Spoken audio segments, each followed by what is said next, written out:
사사기를 지금 진행하는 가운데 오늘 아침 입다가 서원을 잘못해가지고 자기 딸이 나와가지고 망치는 바람에 어쩔 수 없이 그 딸을 서원 제물로 드리는데, 그 딸도 아빠가 그렇게 서원한 것에 대해서 그냥 자기 자신을 내어드리는 모습을 통해서 참 서글프다는 생각이 들면서도, 잘못된 이 미신, 다시 말해서 이방 종교 이런 것에 젖어들면은 얼마나 이렇게 무지몽매한 짓을 하는지를 우리가 볼 수가 있어요. 그래서 우리가 정말 하나님의 말씀을 바로 알고 그 진리의 말씀 가운데 바로 거해서 건전한 상식과 그러한 이성을 가지고 그 하나님 앞에서 바르게 신앙생활을 해야 되는 것이 얼마나 중요한지를 우리에게 가르쳐주고 있는 대목이기도 합니다. 어쩌면 우리가 잘 믿는다고 하는데 오늘 한번 정신 한번 차려보면은 우리가 얼마나 미신적이고, 우리가 얼마나 하나님 마음을 떠나서 우리 마음대로 이방 종교를 섬겼던 사람들처럼 신앙생활을 하고 있는지를 우리가 깨달을 수가 있어요. 그래서 참 여러분 앞에 총명을 달라고 기도해야 되고, 지혜로운 마음과 하나님을 바로 알고 나를 바로 아는 마음이 우리에게 있어야 된다는 사실들을 오늘 아침 새벽 예배 때 우리 말씀 들었잖아요. 그죠? 그리고 그 내용이 참 중요한 내용입니다. 그런데 이 입다가 다른 사사들보다 참 많은 것을 할애하고 있어요. 제가 보면 입다 이후에 있는 사사들도 상당한 이야기거리가 있는데 그들은 그 이야기들을 그냥 묻혀서 그냥 계속 진행을 하잖아요. 입다를 얘기를 하고 있어요. 전체적으로 이 지금 사사들의 이야기들을 계속 전개하는 가운데 이제 삼손을 앞두고 있는 상황에 그 일을 진행하고 있는 가운데 있어요. 아주 더 걸출한 인물, 이제 삼손이 나올 겁니다. 그런데 그 입다의 이야기는 서원을 잘못한 이야기들을, 그리고 이스라엘 안에의 갈등 이야기를 하고 있어요. 갈등. 여러분 좀 요셉의 아들이 누군지 아시죠? 에브라임이에요. 또 요셉의 아들이 또 있어요. 두 아들. 므낫셋이에요. 예, 그리고 므낫셋 반지파가 이 길앗 땅인 요단 건너편에 먼저 와서 요단강 건너기 전에 땅을 먼저 차지했어요. 그래서 이게 요단 동편에 있는 므낫셋 반지파. 그리고 요단강을 건너 서쪽에서 또 므낫셋 반지파가 또 있어요. 그리고 그 반지파와 함께 에브라임이라는 그 지파는 사실상 요셉이라고 하는 두 아들 므낫셋과 에브라임이란 말이에요. 그리고 특별히 에브라임은 요즘에 말하자면은 잘 나가는 지파예요. 그래가지고 잘 나가면서 무슨 짓을 많이 하냐면, 따라서 합시다. 텃세. 잘난 척 하는 거. 이거 에브라임 이거 못 말려. 이제 우리도 어디들 가보면요. 우리가 장자단 말이야. 우리가 어떠냐? 우리 힘이 세다. 이렇게 뻗대기는 사람들 있잖아요. 이게 에브라임이에요. 나는 이런 얘기 여기는 좀 이해가 되지만, 교단 안에 어느 교파가 있어요. 잘나긴 잘났어. 그런데 한국 교회에서 그 교파는 자기들 스스로가 최고라고 생각을 해요. 예? 그러면서 자기들이 다 주도하는 대로 한국 교회가 움직인다고 생각하는 그 교파가 있어요. 내가 꼭 말 안 해요. 그냥 또 그 교파 사람들이 또 이 설교 듣고 난 뒤에 너 그렇지 하는 말 할까봐 자기들이 알아서 들으면 듣는 거고 정확하게 내가 표시는 안 하지만 그런 데가 있어요. 내가 근데 같이 이렇게 가보면 잘난 것도 없어요. 근데 그 자체 그런 생각하고 있는 생각이 얼마나 교만한지 말로 다 알 수가 없어요.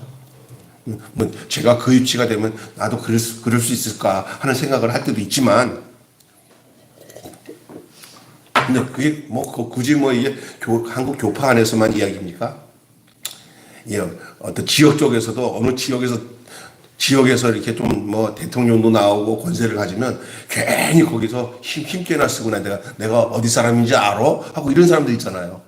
오늘 여기 이 이스라엘에게 있어서 이 에브라임은 이미 많은 땅을 차지했고, 하나님이 그 에브라임에게 복을 주어서 그들 스스로 그 복에 겨워서 살면서 그 텃세나 그 우월감에 빠져 있는 지파예요. 전에 이런 얘기 들은 적 있죠?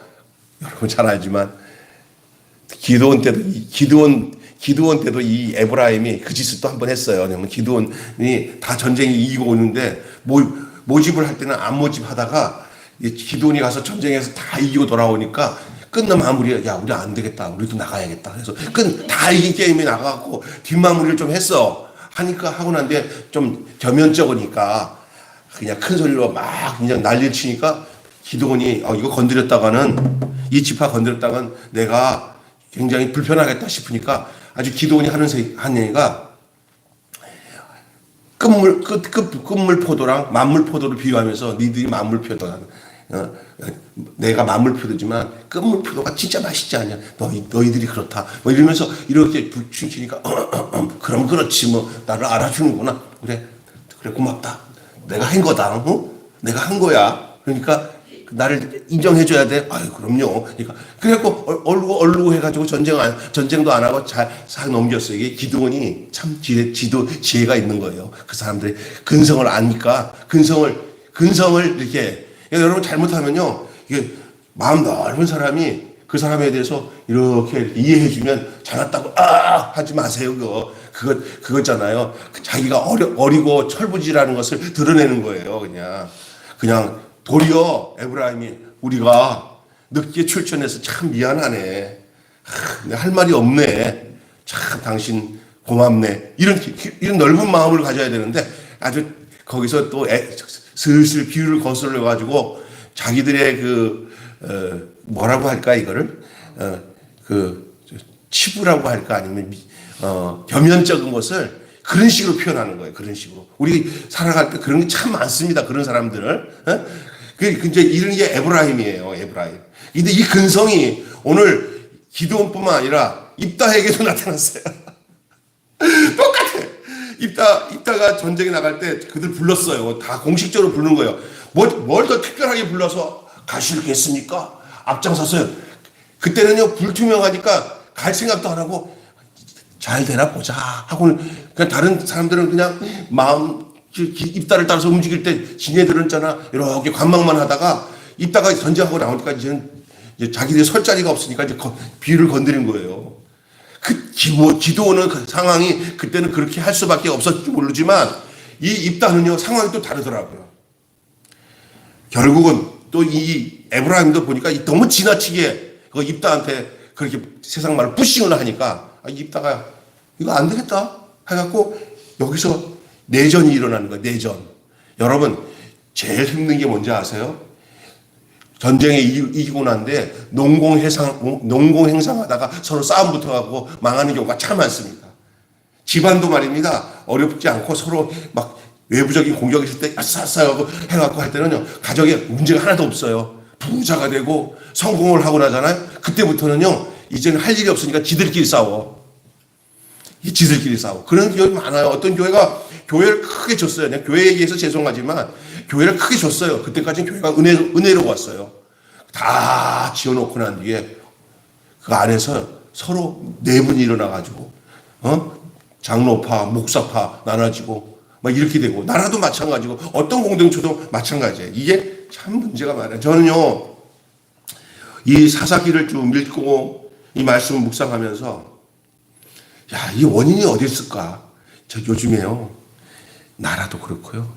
제가 있는 이 교단의 목회자들 이 모임이나 지금도 그렇고요. 우리나라에서 제일 큰 교단 감리교도 있고 요번에 제가 목사님들 만났잖아요. 근데 하나하나 거기에 아름다고 미워하나 서로가 함께 했다는 얘기는 전혀 안 들어요. 이쪽에서 또 재판 걸어서 싸우고 저쪽에서 재판 걸고 싸우고 목사들이 교회에서는 거룩한데 또 나가서는 이게 파당이 돼가지고 막 정신이 없어요. 다 거기 안에는 학교에 있는 몇백억 되는 돈에 대한 이익이나 그 이사장이나 뭐 이사가 돼갖고 사람을 자기 편에 쓰는 거예요. 저도요 상당히 영향력이 있게 그 존재에 돼 있거든요. 교단 안에. 그러면 제가 거기에 힘 좀 써서 제가 그 자리에 들어갈 수도 있어요. 사실은 마음만 먹고 막 하면 진짜 솔직히. 그러면 우리 박정화 전사는 바로 그냥 내가 성결여 대학교 이렇게 제대로 된 교수직으로 집어넣을 수 있겠다 싶은 마음이 들 때가 있어요. 근데 우리 박정화 전사는 절대 그런 거 싫어해. 목사가 그런 데서 정치적으로 줄 타가지고 자기를 끈다 그러면 얼마나 웃기겠어요. 근데 그게 보이더라고 제가. 이런 데서 망하는구나. 목사들이. 그게 또 성도들한테 상당한. 그러니까 좀 괜찮은 교회 가보면 야 거기도 그 교수도 거기 있어? 언제 글로 갔어? 심어줬대. 그러니까 그 권력의 맛에 서로 그걸 글로 끌어들이기 위해서 좀 된다 난다 하는 교회들은 그 짓을 하는 거야. 그러니까 막 그냥 때가 되면 그거 갖고 싸워요. 이게 뭐와 똑같으냐? 나라랑 똑같아. 나라. 국가도 그렇단 말이에요. 정말로 국민을 위하는 사람들이 와서 국가의 그 위치에 있어야 되는데 한때 뭐 아무것도 모르는 사람을 그냥 그 위치에 올려놓으니까 나라 이 경제가 어떻게 돌아가는지 알아요? 제대로 된 사람이 제대로 공부하고 제대로 그걸 연구한 사람들이 그 자리에서 국가를 위해서 일을 해야 되는데 그런 사람들은 다 한직에 있고 얼씬도 못하게 하고 내 사람에다 다 포진해서 이게 나라가 되는 거야. 이게 다 망하는 거지.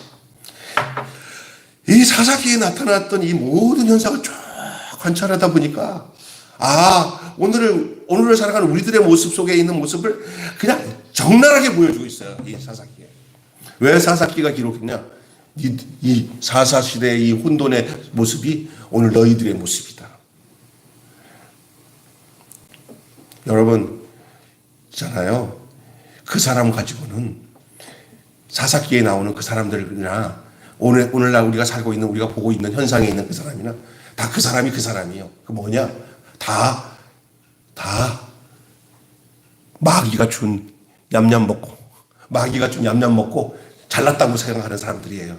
그래서 성경에서는 창세기에서의 표현으로는 아담의 사람들입니다. 선악과 먹은 사람들입니다. 그 사람들은 본질상 진노의 자식들이기 때문에 그들에게는 선한 것이 나올 수가 없어요. 때로는 개인적인 이렇게 인간적인 인격으로는 참 고상하다 하지만 그 안에다 섞어놓으면 그 사람이 그 사람이야. 본질적으로 뭐 위치가 하나님께로부터 이탈된 사람들. 그런 사람들에게 있어서는 오늘 이 사사기의 혼돈은 당연한 겁니다. 갈라디아서에 보면 이런 말씀이 있어요. 무릇 그리스도의 사람은 그 정과 욕심을 어디에다 못 박았느니라? 십자가에 못 박았느니라. 그 그리스도의 사람은 그 정과 욕심을 십자가에 못 박았느니라. 바로 그 사람이에요. 그리스도의 사람. 그 그리스도의 사람. 이 사람들은 그 모든 것이 하나가 되어질 뿐만 아니라 이런 욕심들이 다 사라져요. 정과 욕심. 그 정과 욕심을 어디에 못 박았느니라? 십자가에 못 박았느니라. 그거 밖에는 이 혼돈의 시대를 해결할 방법이 없는 줄로 믿습니다. 교회 안에서 십자가 전해요. 욕심 부리지 마세요. 그런데 그것을 지식으로 그래야지요 하는데 십자가는 못 박아 죽지 않은 존재로 있어요. 그거를 내 관념으로 해석하면서 나 그거 알아. 하지만 실제적으로는 십자가에 못 박지 않은 사람. 그게 그리스도의 사람이 돼야 되는데 그러니까 내가 뭐냐면 내 목적을 위해서 사람을 대하는 게 아니라 연합을 위해서 내가 존재하구나. 내가 하나 되는 것을 힘써 지켜야 되는 거예요. 성령이 하나 되게 하신 것을 힘써 지켜야 할지니라. 그런데 혼돈의 시대, 이 사사 시대를 보니까 그리스도 안에서 정과 욕심을 못 박지 않은 사람들의 모습을 그대로 드러나고 있어요. 오늘 우리가 살아가는 시대에 그런 사람들이 허다해요. 아니 근데 목사님이라고 하고 장로님이라고 하고 그 믿음 있는 사람이라고 하는데 왜 저렇게 다투고 싸우고 욕심을 부리고 더 욕심이 많고 더 자기 걸 챙기고 모든 것을 자기 중심으로 해석하고 저렇게 삽니까? 야 근데 설교하는데 쩍쩍하는데 말씀을 되게 잘하더라고요. 이러더라고요. 문제가 뭐냐? 실제가 안 됐다는 거야. 실제가 아닌 거예요. 그러니까 그 사람들 그들이 이런 성경적 오늘 내가 얘기하는 이런 얘기를 똑같이 얘기를 해요. 그래 실제는 그렇게 안 살아요. 그게 계속 머리싸움 하는 거 머리싸움. 나를 어떻게 해? 내가 이럴 때는 저 사람을 어떻게 이용해 먹지? 뭐 이런 거야 순전히. 그냥 죽어버리면 그런 이용해 먹을 생각도 없어 서로가. 사사시대의 그 부패가 혼돈이 오늘 우리의 삶 속에 재현되고 있어요. 그대로 시기심, 탐심, 다툼, 내분, 적지 않은 공동체가 이것으로 내용을 일어나고 있어요.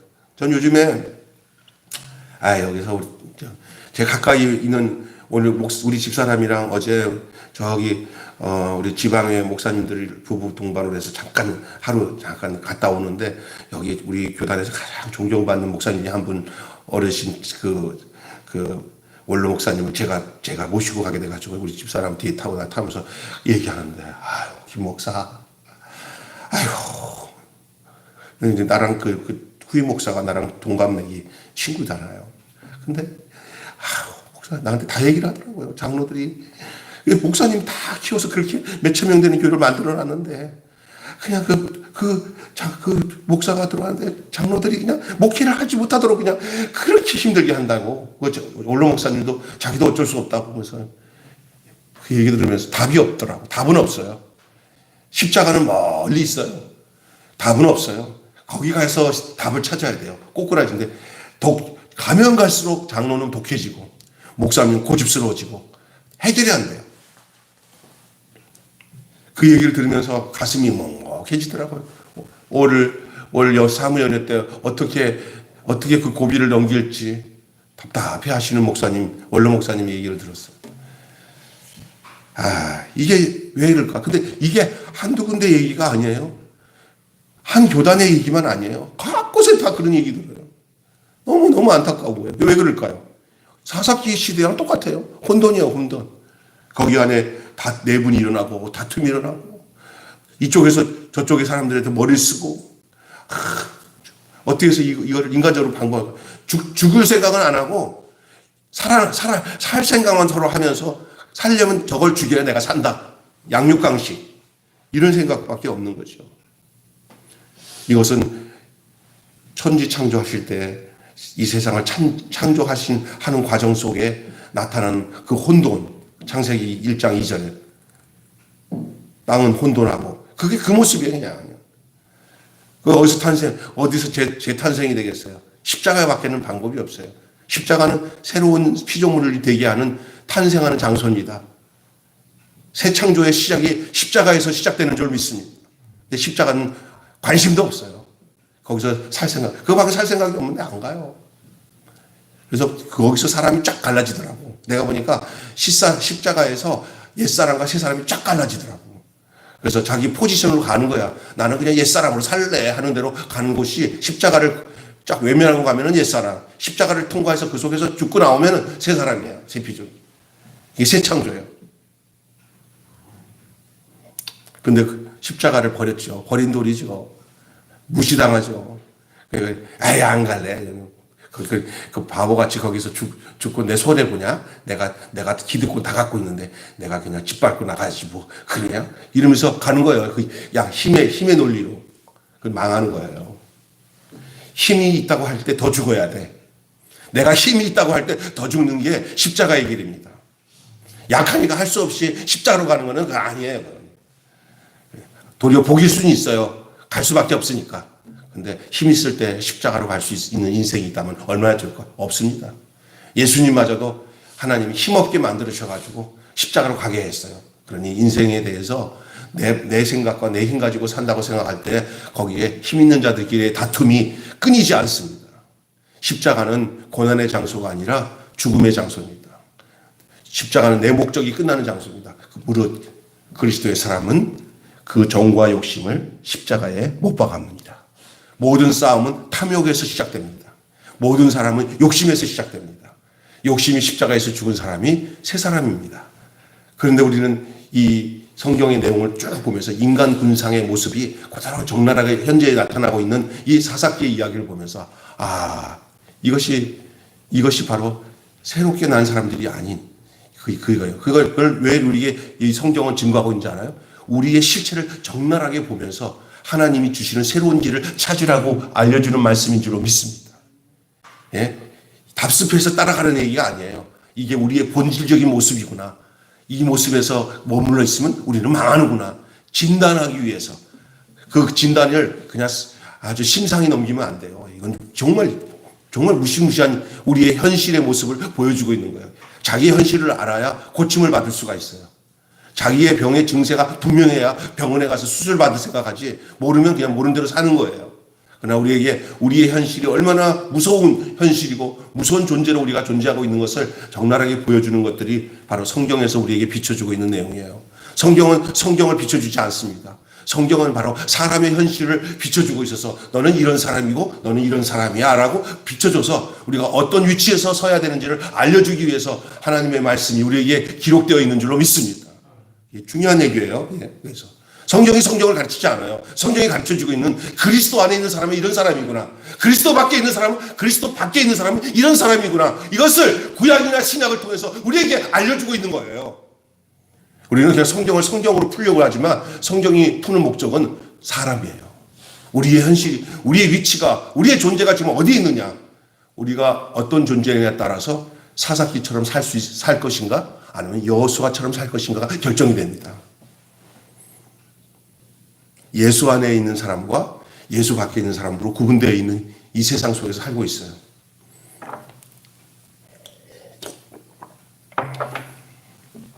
이 시대와 이 공동체의 혼돈을 불러오는 요인이 무엇인가? 시대와 공동체의 혼돈을 일으키고 있는 모습이 무엇인가? 오늘 본문 말씀을 통해서만 잠깐 한 세 가지로 말씀드리면, 오늘 본문을 보면은 에브라임 사람들이 하는 그 내용들이 쭉 있잖아요. 읽었으니까 여러분들이 기억하겠지만 시기심입니다. 시기심. 그리고 탐심입니다. 거기 내용에 보면은 그 전쟁이 이기고 난 뒤에 나오는 그 에브라임이 하는 짓거리가 왜 그렇게 나오는지 아세요? 첫째로는 입다가 하는 짓에 대해서 자기들이 기득권을 놓쳤다는 시기심. 또 하나는 입다가 전쟁에 승리하고 가지고 돌아온 모든 기득권과 그 전쟁 노약물에 대해서 아무것도 하지도 않은 이 에브라임은 거기에 손을 얹고는 지는 아무것도 안 해놓고는 입다가 해놓은 것들을 슬그머니 다 차지하려고 하는 이 탐심. 이해가 되세요? 그래요, 그러니까요. 그 전리품에 그 전리품에 대해서 그들이 따지고 난 뒤에 그 전리품을 달라고 할 입장도 아니잖아요. 그런데 이놈들은 전쟁도 나가지 않은 놈들이 그냥 누구 옛날에 이런 얘기 하잖아요, 목사님. 뭐죠? 코 풀고 뭐라고 하더라? 먹는다고. 코도 안 풀고 먹는다고 그거 하잖아요. 코도 안 풀고 먹는다. 그러니까 콧물 줄줄 흘리면서도 먹는 거예요. 그냥 코도 풀고 난지 먹어야 음식에 콧물이 안 섞이실 거 아니에요. 이것들은 정신없이 그냥 코도 안 풀고 먹으려고 하는 거예요. 그냥 다시 말해서 자기 자신을 돌아보지도 않고 그냥 먹는 것에 정신이 없는 사람들을 말하는 거거든요. 이게 뭐냐? 탐심이에요. 아주 못돼 먹었어요. 나는 이 에브라임이 내 모습인 줄 몰랐어요. 제가 그랬다니까, 제가.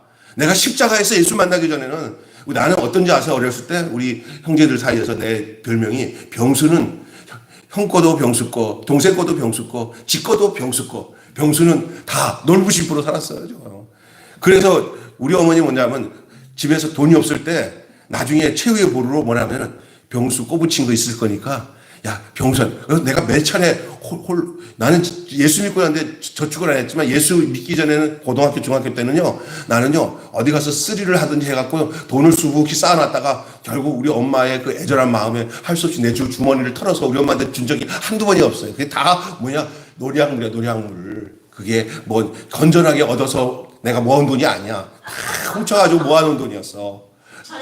전리품이었어. 근데 결국 우리 엄마한테 다 뺏겼지만 제가 죽은 이제 이 십자가에서 죽고 나니까 그게 없어지더라고. 십자가에서 죽고 나니까 이제는 없어 그런 거. 그러니까 우리 집 사람이 옛날 나를 생각하고 저 병수 남편 저 병수가 저것도 꼽으신 게 있으니까 아마 기대하는데 저는 없어요. 옛날 병수는 아마 여보 그러면 아유 여기서 모아놨어 그럴 텐데 가끔가다 그런 마음이 들 때도 있어. 옛날 마음처럼 좀 모아놓을까. 근데 그게 죄예요. 그게 하나님을 의지하지 못하게 하는, 재물을 의지하게 하는 그런 그 조건이 되더라고요. 나 오늘 내 얘기를 너무 많이 했는데, 이거 뭐, 제 부끄러운 얘기면서도 제 승전보예요. 십자가에서 얻어놓은 승전보예요, 제가. 예. 제가 뭐, 모으고, 세상은 모으고 저축하고 하는 사람이 잘난 사람인 것 같은데, 저는 아니라고 봐요. 옛날 내가 예수 안 믿고 살았으면 나도 돈 모으는 거 좋아해갖고 그랬을 것 같아요. 그러면 그런 남자 좋아서 만나는 여자한테는 도움이 되겠지만, 이제 저는 그런 사람이 아니에요. 그 집사람도 나한테 옛날처럼 돈을 모아놨고, 엄마한테는 주고, 아내한테는 안 주나 그런 생각 할까봐 그러는데, 죄송하지만 선언합니다. 하나도 없어요. 죄송해요. 네? 여기 기분에. 하여간 이 사람들의 관심이 돈이에요, 돈. 거의 코도 안 풀고 가져가려고. 왜? 입다가 전쟁에서 승리한 거 보니까 꼴사납거든요. 저거 다 주면은 어떻게 하냐. 우리는 이제 입지 조건이 없다 생각하는 거예요. 그래서 시비를 거는 거예요. 그러니까 시기심과 탐심이 그들에게 나타나는 거죠. 결국 그 자신들을 소외시켰다는 거짓말을 하고 지들이 스스로 그런 거고, 그리고 입다를 겁박을 하는 거예요. 겁박을. 거기에 입다의 그 위상을 꺾어서 우리가 우위를 점하자는 그런 의도와 그런 지파 간의 그 반목과 질시, 그런 걸 이용하는 거예요. 그래서 전리품에 대한 욕심만 있으니까 별짓을 다 하는 거예요. 막 그냥 시비를 걸고, 막 지역 감정 부추기고. 정치인들이 그러잖아요. 예? 그냥 아니면 괜찮아. 그냥 던져본 거야. 뭐. 아주 막 그 이상한 루머를, 가짜 뉴스를 펴놓고 하는데 나중에 아니면, 아니면 뭐 아닌 거지. 뭐. 확인한 거 아니야. 내가 그냥 그럴 것 같은데 그냥 해본 거야. 그것도 얼마나 많은지 몰라요. 이게 아주 웃겨. 아유, 그 에브라임의 후손들이 얼마나 많은지 지금 요즘에, 나는 요즘에 진짜 에브라임의 후손들이 너무 많은 것 같아. 나도 옛날에 에브라임의 후손이었지만 이제는 에브라임과는 결별한 사람입니다. 여러분도 그 여기 나오는 에브라임과 결별한 여러분 되시기를 바랍니다. 이거 안 그러면 안 돼요. 이거는 계속 다툼만 일어날 뿐입니다. 여러분, 이 에브라임 지파를 중심으로 나중에 나라가 두 쪽 나눠지잖아요. 어떻게 나눠요? 남쪽 유다와 북쪽 에브라임으로 나눠지는 거예요. 그 북이스라엘, 남유다로 나눠지는 거 아닙니까? 십자가에 그 정과 욕심을 못 박아버리지 않으면 인간의 욕심이 공동체를 혼돈으로 몰아간다는 사실을 알아야 돼요. 해답은 뭐냐? 예수 안에 죽고 다시 산 인생으로 살면은 이런 에브라임 같은 근성은 그 존재에서는 나타나지 않아요. 어떻게 하면 하나가 될까? 어떻게 하면 내 겸손함으로 인해서 다른 사람을 섬기며 살아갈까? 이렇게 완전히 그 판이 바뀌어지는 인생이 그들 스스로에게서 저절로 나타나게 되는 줄 믿습니다. 그것이 교회 공동체의 아름다운 모습인 거예요. 자, 보세요. 이제 두 번째는 다툼과 내분이 이제 일어나는 그 내용들을 보여줘요. 이게 격분한 유다가 아니라 입다가 아주 이런 상황에 아주 꼭지가 돌았어요. 옛날 기드온처럼 그들을 살살 달래가지고 그냥 덮어가는 게 아니라 이 입다는 길르앗 사람들을 모아가지고 에브라임과 전쟁을 시도합니다. 이게 싸가지 없는 거 한번, 이거 놔뒀다가 안 되겠다. 입다 역시 이게 의분을 가지고 하는 것은 아닌 것 같아. 이게 이스라엘의 아주 피비린 나는 전쟁 역사가 일어나는 거예요. 감정 싸움이 커지게 되면요, 걷잡을 수 없어요. 이거는요, 부부간에도 감정 한번 상해가지고 해버리면 그냥 가족사에 막 전쟁이 일어나요. 자녀와 부모 관계도요, 이런 역사가 일어나면은 이건 혈족도 필요 없어요. 근데 원인이 뭡니까? 다 욕심이에요. 안 보고 살지, 같이 못 살아. 한번 붙여. 이렇게 돼버리면 망하는 거예요. 에브라임과 전쟁이 일어납니다. 이게 형제예요, 형제. 아이고, 이 길르앗은 아침에 성목사님 말씀하신 것처럼 그 므낫셋의 다른 이름이 길르앗이에요. 예? 이 길르앗은 므낫셋이에요. 므낫셋은 누굽니까? 예? 에브라임과 형제지간이에요. 그러니 이런 현상이 일어났을 때 참 그의 조상인 그의 아버지였던 누구요? 요셉이 얼마나 가슴이 아플 거예요. 그죠? 예? 길앗을 도망자라고 조롱했던 그 에브라임은 스스로 이제 도망자의 처지가 된 거예요. 이 얘기가 옛날에 있었어요. 길앗을 향해서 에브라임이 막 도망자라고 비웃고 막 그렇게 조롱했던 때가 있어요. 그만큼 천대를 받았어요, 이 길앗이. 길앗은 사람의 이름이에요. 예? 그 므낫셋의 그 자손이에요, 길앗이. 근데 엄청나게 그 족속을, 길르앗 족속을 창대하게 해줘서 이 지명 이름이 안에 족속이 돼버렸어요, 족속. 그리고 아주 대표적인 족속이 되었어요. 그래서 길르앗이나 므낫셋이나 도리어 므낫셋이라고 표현하기보다는 길르앗으로 표현하는 게 더 많아요. 이렇게 이 길르앗에 대한 얘기를 하는데 이제 길르앗은 도망자였지만 도리어 이제 길르앗에 의해서 에브라임이 도망자가 되는 처지가 되어버렸어요. 역전이 되어버렸어요. 길르앗이 자기 힘이 있으니까 이 기회에 내가 이 에브라임이 콧대를 꺾어버려야겠다. 이게 절호의 찬스다 하고 아마 그렇게 했던 것 같아요. 그 잘난 체 하더니 에브라임이 콧대가 꺾어지는 현상이 일어나는데 얼마나 무차비한 형제들 간의 전쟁이 일어났는지. 이 입단은요, 이거를 어떻게 구분해서 처리를 하냐면요, 도망한 사람들 중에 섞이니까 이놈들이 누가 누군지 잘 모르겠으니까 그 사람들의 그 말에 서로 떨어져 살았기 때문에 뭘 알 수가 있냐면 이 요단 동편과 서편의 사람들이 이 발음 구조가 틀려요. 다시 말해서 사투리. 그 사투리를 통해 가지고 걔네들은 그 발음이 우리는 되는데 걔네들은 안 된다는 걸 알아요.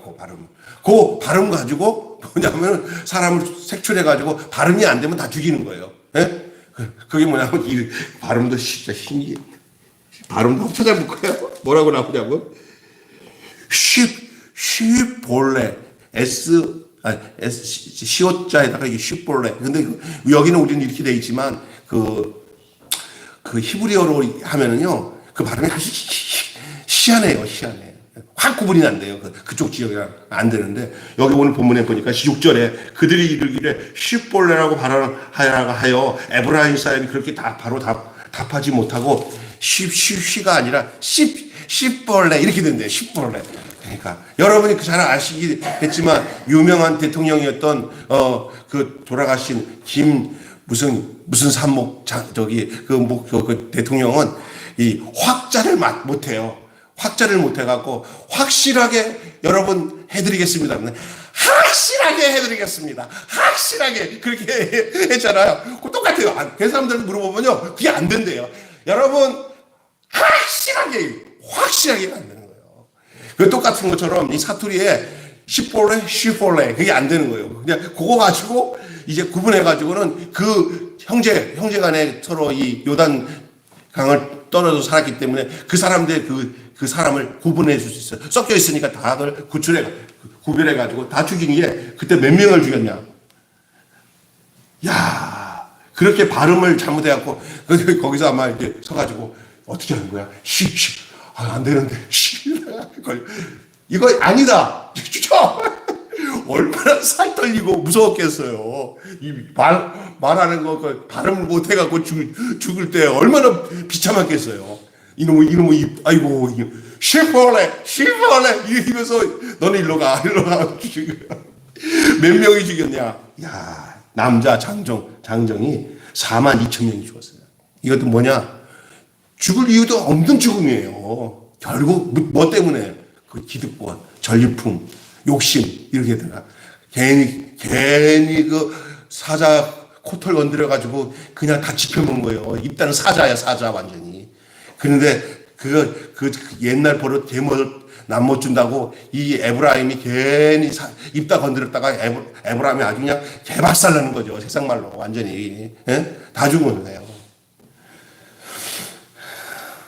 그리고 끝난 거예요. 그러니까 그때부터 이들 형제 간의 그 갈등이 계속 이어져서 에브라임이 있는 곳에 므낫셋이 절대 협조 안 해요. 형제 간에도.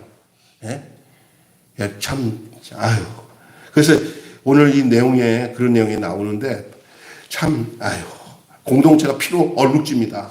분쟁과 다툼은 공동체가 상처받고 아픔 가운데서 망하는 길이에요. 그러니까 여러분 이 분쟁, 다툼 이건 정말 비극적이더라고요. 그 목사님이 원로 목사님이 날 지나가면서 이제 큰일 났다는 거예요. 이게 이제 교회 부흥되기도 어렵고 소문도 안 좋고 그 꼴 보기 싫어서 성도들이 떠나면은 1,000명, 2,000명 만들어 놓은 교회가 어느 순간 이제 100명 단위로 떨어지고 하다 보면 큰 교회 건물은 졌지만 성도들이 없어지고 하다 보면 썰렁한 교회가 되는 경우들이 얼마나 많은지 몰라요. 전 많이 봤어요.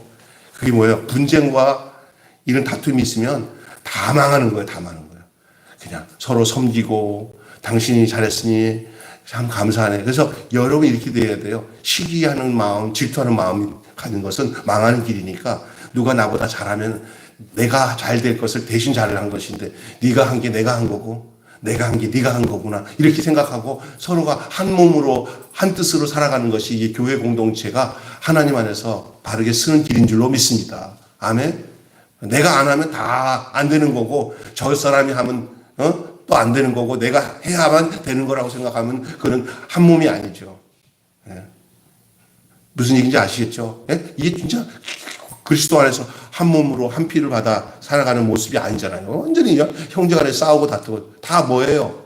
다 하나님이 주신 양식을 먹은 사람들이 아니라 마귀가 준 명예의 양식, 마귀가 준 탐욕의 양식을 먹고 사는 사람들이에요. 모든 뇌 구조가 내가 으뜸이 되지 않으면, 내가 왕이 되지 않으면, 내가 하나님이 되지 않으면 살 수 없는 사람들.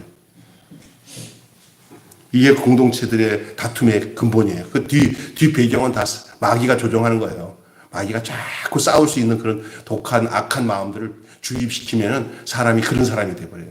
그래서 여러분 마음속에 어떤 사람을 그냥 좀 부족해도 다 그게 내부적으로 생각하고 받아들여야 되는데, 아유, 저 왜 저래? 저 사람은, 아유, 비 싫어. 교회에서 꼴 보기 싫은 사람이 나왔고 내 마음에 그 사람이 싫어지면은 그게 사탄이 지금 내게 주사를 준 거예요. 뭘 주사해 주냐? 내 방법으로 살아라 하고 주사를 준 거예요. 그게 뭐냐? 선악과의 독, 아담의 양식이에요. 그게. 그냥 그리스도의 사람은 거기 그렇게 안 살아요. 늘 예수님이 사람을 사랑하시고 대한 것처럼 그 사람의 존재가 그 안에서 사는 거예요. 정과 욕심이 죽은 상태에서 사는 거예요. 정과 욕심이 죽은 그리스도의 사람으로 사는 그런 존재로 사는 삶이 바로 우리가 그렇게 돼야지 하는 것도 안 돼요. 죽어야 돼요. 그거는요. 그냥 학습해서 되는 게 아니에요. 태어난 사람과 만들어진 사람과 달라요. 만들어진 사람이 아니라 태어난 사람이에요. 예수 안에서. 할렐루야. 부와 권력욕이 나타나는데 마지막으로 이 입다 이후에 사사들이 나타나는데 거기서 나타나는 게 우리 특징이 뭔가 찾아보면은 여러분 뭘 느꼈어요? 이제 입다도 그렇지만 입다 위에 입산이나 뭐 이게 또 나오잖아요. 에? 사사들 여러 명 쫙 나오는데 그냥 통과하는 것처럼 나가지만 뭐만 남겼냐면요. 마누라가 많고 자식이 많은 거야. 그죠? 이게 뭐냐? 이 사람들이 뭐를 누리고 살았다는 거예요? 권력을 누리고 살았다는 거예요. 권력을. 이게 부와 권력욕에 빠져 있는 사람들은 그것을 추구해요. 오늘날 많은 사람들이 뭐냐면요. 하나님의 축복의 그 기준을 권력과 부로 생각하는 거예요. 특별히 이 목회를 하는 목사님을 비롯해서 모든 성도들이 그 하나님이 함께 하신 증거를 권력과 부를 얻은 것을 하나님이 함께 하신 거로 생각하는 이 착각에 빠져 있어요. 입다 이후에 사사들은 부와 권력에서 기득권을 유지하는데 급급했습니다. 입사는 권력을 강화하기 위해서 이방혼을 서슴채 놨다는 거예요. 거기서 딸 30명을 보내고 다른 여자 딸들을 데려왔다는 것은 며느리들을 다른 나라에서 데리고 왔다는 게 무슨 의미인지 아세요? 이방혼이에요. 완전히 잡탕밥이 된 거예요. 잡탕밥이. 이해돼 있어요? 딸 30을 보내고 거기서 딸을 데려왔다. 그냥 가볍게 볼 얘기가 아니라 그때는 결혼의 전략이 뭐와 연결되는지 아세요? 그 신들의 이방 신들, 우상들의 결합이에요. 그게. 올 때 자기들의 드라빈을 우상을 가지고 오는 것을 허락을 해줘야 이 외부에서 오게 돼 있어요. 그게. 그러면서 뭐가 왔다 갔다 하는 건지 아세요? 딸을 팔고 오면서 거기서 거래가 되는 거예요. 그래서 이익을 보는 거예요. 압도는 어떤가? 부와 권력을 세습하는 데 관심 줬어요. 그러니까 다른 데는 이방혼이에요. 이방혼 섞이는 거. 그 다음에 압도는 부와 권력을 세습하는 거예요. 세습. 자녀들에게 뭘 남겨주려고 아주 그냥 혈안이 된 게 압도니에요. 여러분, 백성의 권위와 생존보다 자신들의 그 지위와 부에 더 관심인 거예요. 요즘의 모습과 똑같은 거예요.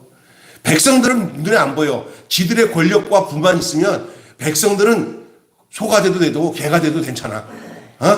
자기들의 권력과 부를 위해서는 백성들이 어떤 상태에 있는지 생각을 안 하는 거예요. 제가 이런 얘기 자주 하는데 공산주의 국가들, 특별히 이 사회주의에서 아주 악하게 하는 나라들은 지도층의 한 3%만 딱 존재하고 있으면 백성들이 거렁뱅이 노숙자로 살아도 나라를 유지하는 데는 전혀 이상이 없어요. 그 원영희 목사님이 선교하고 있는 우리 박남수 목사님도 같이 갔다 왔지만 이 미얀마의 실태를 내가 들어보니까 미얀마의 부자들 거기 뭐냐면 우리 윤원선 목사님이 그 미얀마 그 도심지에서 한인 목회를 했는데 지금 사모님이 얘기하는데 너무너무 잘 사는데요. 그 사람들 누구야? 특권층들이에요. 그래서 소수예요. 예? 그 사람들만 건재하고 있으면 그 우리가 같이 갔던 그 쓰레기 마을 가봤잖아요. 그런 사람들이 뭐 백성이 전체가 그런 사람이라도 나라 유지하는 데는 이상이 없어요. 이 나라가 그 미얀마가 사회주의 국가인데 이 나라가 그런 나라가 돼도 괜찮다는 거예요. 이거 심각한 거예요. 이게 오늘 말하는 게 뭐냐? 요즘에 보세요. 대장동 사건이라는 거 다 권력과 부의 결과잖아요. 그거 다 그런 거예요. 돈 만들어내기 쉬워요. 권력 가지고 뭐 이렇게 자기들이 우물럭주물럭 하면은 그 백성들이 뭐 다 명분을 가지고 하지만은 다 우리 눈에 비친 것은 그렇게 볼 수밖에 없는 현실이 이 사실이잖아요. 이게 뭐야? 백성들의 안위와 생존보다 자신들의 지위와 부에 더 관심을 둘 때 공동체는 해체가 되는 거예요. 망하는 거예요. 이것이 당시 사사시대의 사사들이 가지고 있던 내용이에요. 오늘 보면 입다 이후에 입산, 입다 이후에 이 압돈, 다 지금 우리들의 모습을 그대로 우리의 현실의 세계에 있는 그 모습들을 그대로 보여주고 있어요. 사사시대가 어둠과 혼돈의 시대인 것은 구성원들이 말씀을 멀리하고 십자가를 외면하고 그리스도 안에서 살기를 버리고 자기들의 소견대로, 자기들의 탐욕대로, 자기들의 욕심대로, 자기들의 인간적인 정대로 살았던 그 모습들을 그대로 보여주고 있는 거예요. 그게 이 사사기에 기록된 이 모습이 오늘 현실을 살아가요. 우리는 그래서 답이 없는 인생을 사는 게 아니잖아요. 제 많은 이 세상은 내 집 아니구나. 우리의 본질은 그리스도 안으로 들어가서 교회 공동체만이라도 그들과 전혀 다른 차원의 이상적인 사회, 이상적인 그리스도 안에서의 사람으로서 사는 사회가 이 교회 안에서 이루어지는 모습을 가정에서 나타내고 그렇게 자기를 부인하며 그 나라의 의를 먼저 구하는 이 사람들만이 이 세상의 길을 이 세상에서 길을 거둘 수가 있어요. 그 길의 삶을 살아갈 수가 있어요. 마지막으로 결론 맺고 마치겠습니다. 답은 그리스도 안에 있습니다.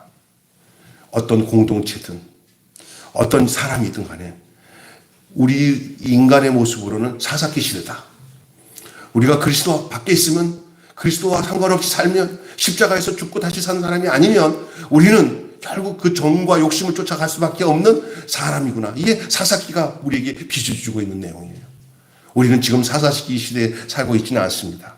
그러나 사사기의 그 현실의 모습이 바로 우리의 현실인 것을 보면서 그 안에서 우리가 살고 있으면서 그 세상 사람과 다른 하나님의 대안이 되는 사람, 다시 말해서 그 그리스도 안에서 다시 살아난 사람, 새 피조물, 누구든지 그리스도 안에 있으면 새로운 피조물이야.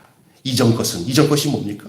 이 사사기 같은 사람, 사사기의 그 정과 욕심을 가지고 살았던 그 사람, 그게 이전이에요. 이전 것은 지나갔어요. 어디서 지나갔어요? 십자가에서 예수와 함께 죽음으로 지나가고 다시 예수 안에 살아나는 그 사람으로 우리는 새로운 왕국 속에 살아갑니다. 그 왕국이 영원토록 변함이 없는 그리스도의 왕국인 줄 믿습니다.